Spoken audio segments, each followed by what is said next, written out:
Siddharth Purohit also joins in with his perspective. Siddharth, what is your own view on how the story would be perceived by the market? Because there was either ways concern about asset quality on Axis Bank even before the numbers came out. But do you think that this number on asset quality on net NPAs, gross NPAs surpasses expectations, and which is why it's a big disappointment?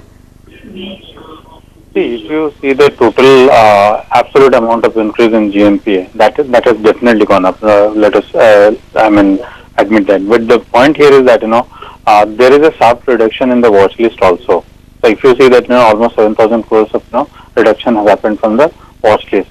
So as now it was up to the management whether that should be recognized, and maybe if the account is weak, they should have taken a call of recognizing some assets little early than actually let them turn further bad. So maybe they would have taken a cautious call of recognizing it. So as long as if the management is not really guiding that if your entire watch list is further increasing, okay, earlier they had indicated that 60% will fall into NPA.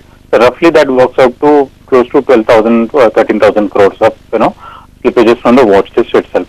Now in the first quarter we saw almost 2,700 crores out from slippages from the watch list, and another 7,000 crores based on the current whatever press release we have received. So roughly 9,500 crores kind of slippages already seems to have happened from this watch list itself. So even if I assume that 70% is to be slipping into NPA, then another 4,000 crores is left from the watch list. And probably if you observe in last quarter number, then the absolute amount of slippages from the non-watch list and corporate side was really not very high. So if the management is really sticking to their guidance that the slippages will remain contained within the watch list, then it will not be a point of worry. So now we really need to listen that what is the guidance on that front. Yeah, so the guidance on the watch list will be very important. Optically, it seems like the watch list has gone down by 30%. But as Hemendra was also pointing out, this was something that the management had guided for initially as well. So maybe, a lot needs to be taken on board and assessed once the management comes out and offers clarity.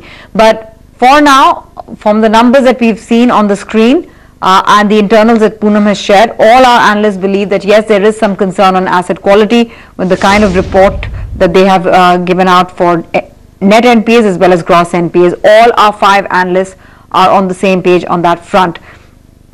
Before we wrap up, I just want to extend out this my thanks to all of the analysts, the banking analysts who join us to assess Axis Bank's earnings. But before we wrap up, I want to get Amish